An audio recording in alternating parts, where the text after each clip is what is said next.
Ya teman-teman, kembali lagi sama saya dan di sini sekarang rakit PC lagi dan juga PC sudah ada di sini. Yang dimana berwarna temakan hitam dan juga RGB, dan juga casingnya, CPU coolernya, mubonya, VGA-nya itu hitam semua, dan juga ada fan RGB di bagian depan, atas, dan juga di bagian belakangnya seperti contoh yang ada di sini. Sangat menarik sih kalau menurutku, semi elegan lah kalau yang ini.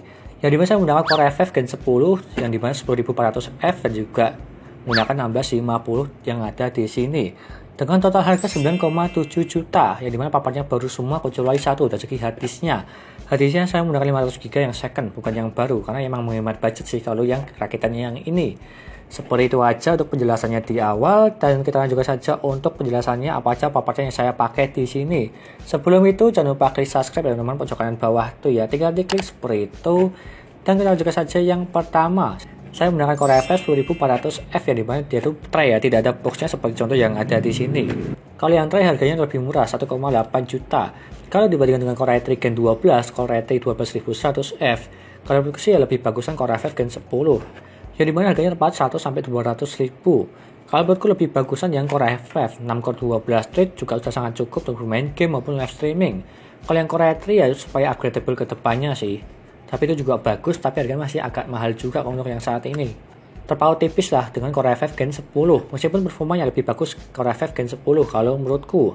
Selanjutnya saya menggunakan mobonya ini, H510M Pro mereknya MSI. Ini juga menghemat budget dari usernya untuk menghemat budget yang dimana dipreskan lah supaya mendapatkan Core i5 dan juga 1650. Dan di sini saya menggunakan serinya H. Nggak masalah sih seri H ya, meskipun lebih baik yang serinya B, tapi ya nggak masalah, masih sangat sanggup juga. Yang dimana dengan harga 1,2 juta untuk yang ini. Selanjutnya saya menggunakan RAM-nya adalah ini, RAM Team Elite 2x8 GB dengan harga 930.000. Ini yang 2400 mAh nih kecepatannya, tidak bisa di-OC ya nggak masalah kalau menurutku untuk yang ini.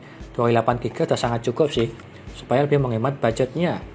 Selanjutnya saya menggunakan ini. Saya menggunakan CPU cooler Ryzen NEC Leto yang ada di sini, jadi berwarna hitam dan juga di sini sangat elegan lah jika kita satukan dengan casingnya berwarna hitam semua. Dengan harga 300.000 dan juga performanya juga sangat bagus untuk yang ini CPU coolernya. Selanjutnya saya menggunakan ini VGA-nya GTX 1650, dia tuh baru ya, bukan yang second. Karena VGA baru sekarang itu biar pada turun semua. Seperti contoh yang ini 1650 dengan harga 3,9 juta. Meskipun turun tapi belum menyentuh harga retail. Kalau harga retailnya ya di 2 jutaan lah. Kalau yang ini dia itu masih di atas 3 juta, 3,9 juta ya nggak masalah untuk saat ini. Kalau kalian butuh maupun kepepet silahkan beli aja. Kalau menurutku daripada beli yang zaman dulu, jadi malah lebih mahal lagi ini. Bisa sampai ke 5 juta untuk harganya 1650. Tapi membelinya yang 1650 yang serinya DDR6 ya, jangan DDR5. Karena ada segi harganya itu terpaut sedikit, tapi dari segi performa yang lebih bagus yang DDR6. Itu aja. Selanjutnya saya menggunakan ini SSD-nya EIOTA 120 GB dengan harga 220.000. Kenapa saya memilih ini? Karena untuk menghemat budget juga. Di angka 9,7 juta saya itu harus menghemat budget untuk mendapatkan Core i5 dan juga 1650. Maka dari itu semua part yang lainnya dia itu menggunakan yang biasa aja, seperti contoh yang ini SSD-nya 120 GB aja. Sudah sangat cukup sih untuk Windows-nya. Selanjutnya saya menggunakan harddisk juga yang dimana second yang tadi dalamnya sih itu tidak kelihatan sih dari atas, 500 GB dengan harga 180.000 mereknya Seagate. Itu sudah sangat cukup kalau menurutku ya, karena untuk menghemat budget sih. Kalau misal kurang untuk storage-nya silahkan tambah aja harddisk atau yang lainnya yang 1 tera maupun 500 GB, tinggal ditancapkan di bagian dalamnya aja karena slotnya sangat banyak sekali di casingnya ini. Selanjutnya saya menggunakan power supply-nya ini Aerocool United Power 80 plus watt yang ada di sini dengan harga 440.000. Ini juga murah sih dan juga sangat bagus. Yang dimana kabelnya flat dan juga sudah 80 plus watt. Dan kalau menurutku minimalnya di 1650 super untuk VGA-nya. Kalau misal di 1650 super ke atas atau 1660, lebih baik memakai yang lebih bagus lagi yang serinya di atasnya atau minimal bronze lah untuk sertifikasinya. Intinya seperti itu. Selanjutnya saya menggunakan casingnya ini adalah TechWord Nexus M Air yang dimana saya itu membelinya tanpa fan. Kalau yang memakai fan dia itu harganya 650, kalau tanpa fan 490.000 yang ada di sini berwarna hitam. Dan juga ini sangat bagus sekali dari casingnya, dia itu tipenya M-ATX tapi sangat besar sekali, hampir sama kayak ATX lah. Dan juga di bagian dalam-dalamnya dia itu ada support banyak sekali SSD, harddisk dan juga masih banyak slot juga sehingga terlihat agak longgar kalau yang ini meskipun menggunakan serinya M-ATX. Dan juga sirkulasi udaranya juga sangat bagus, sudah saya review di video sebelumnya ya, 490.000. Selanjutnya saya tambahkan dengan fan 6 Di bagian depan 3, atas 2, satu belakang menggunakan ini PC coolernya, PC cooler FX 120 strip 3 dengan harga 40.000 untuk satuannya ya. 40.000 kali 6 jadinya 240.000. Jadi saya kasih sini supaya lebih berwarna lah, elegan campur berwarna, hitam dan juga RGB seperti yang ada di sini untuk gambarannya. Itu aja semua part-partnya dan totalnya sekitar 9,7 juta. Rekomen atau tidak yang dimana saya menggunakan part-part baru kecuali dari segi hadisnya, yang dimana saya menggunakan Core i5 Gen 10 dan juga VGA 1650. Itu aja dari saya dan kita lanjutkan saja untuk mereviewnya. Yuk.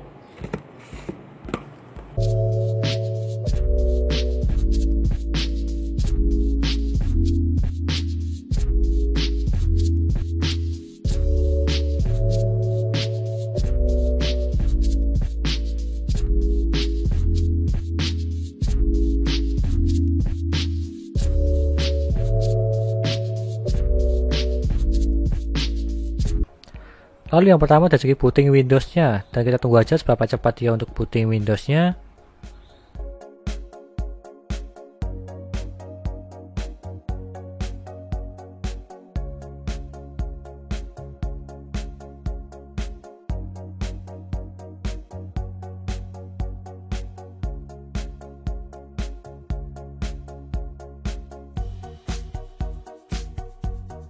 Dan dia mendapatkan 25 detik. Ini terbilang standar SSD SATA 3 sih untuk yang ini, 25 detik.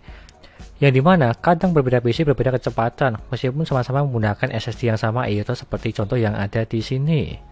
Selanjutnya di HD Sentinel untuk mengecek kesehatan SSD dan juga harddisknya. Yang pertama dari segi SSD-nya dulu, dia tuh 100% semua, dari segi performa dan juga kesehatannya, dan juga notnya, dia tuh perfect. Dan juga suhunya 40 derajat terbilang standar dingin kalau yang ini.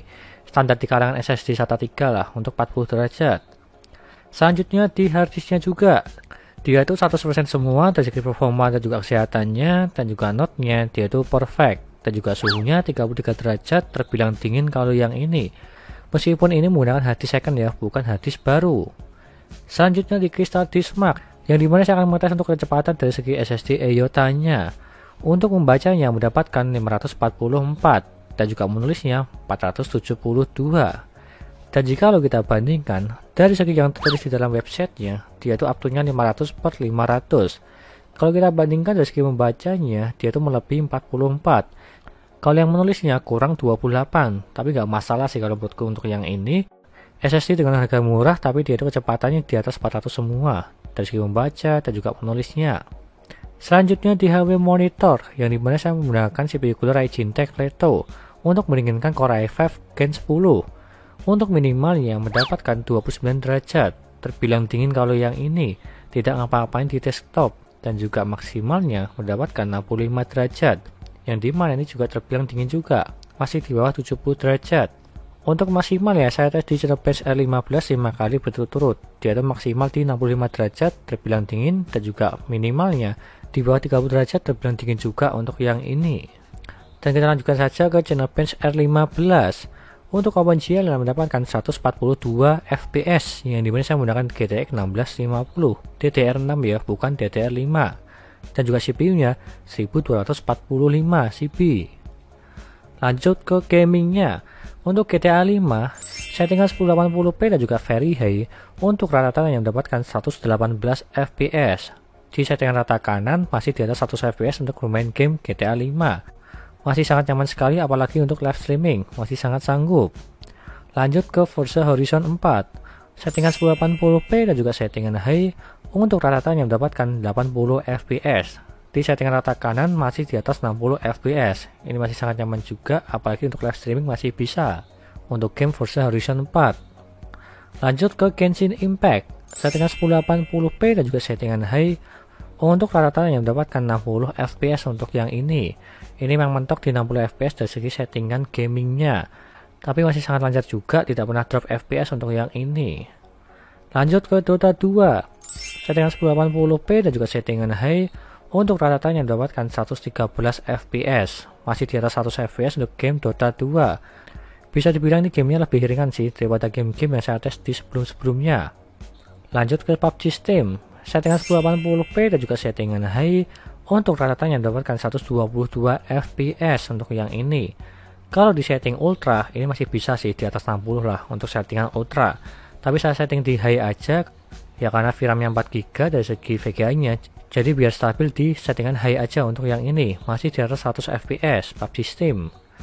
Lanjut yang terakhir dari segi Resident Evil 6. Settingan 1080p dan juga settingan high, untuk rata-rata yang mendapatkan 96 fps. Yang dimana masih di atas 60 fps, dan juga ini di settingan rata kanan, masih sangat lancar juga untuk game yang ini.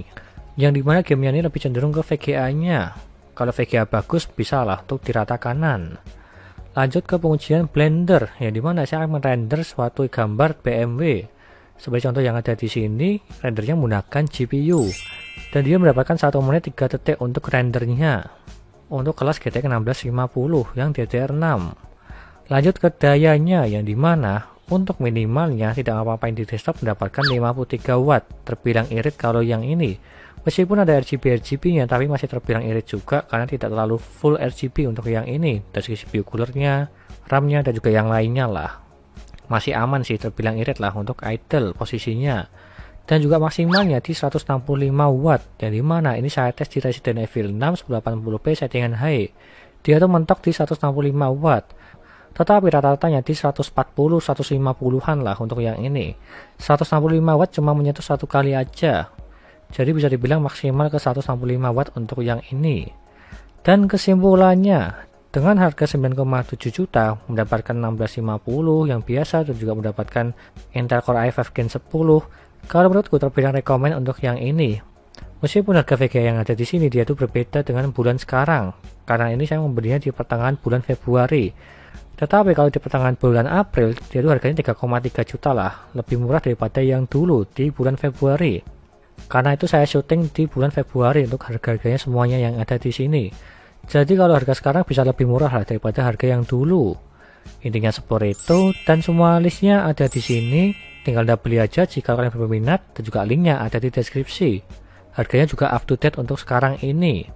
Jadi lebih murah lah daripada harga yang ada di sini. Dan itu aja dari saya, terima kasih sudah menonton, dan juga jangan lupa like dan subscribe, dan nantikan video lainnya mengenai rakit PC Intel maupun AMD Gaming maupun editing, dan juga jangan lupa share ke teman-teman kalian yang ingin rakit PC, dan terima kasih sudah menonton.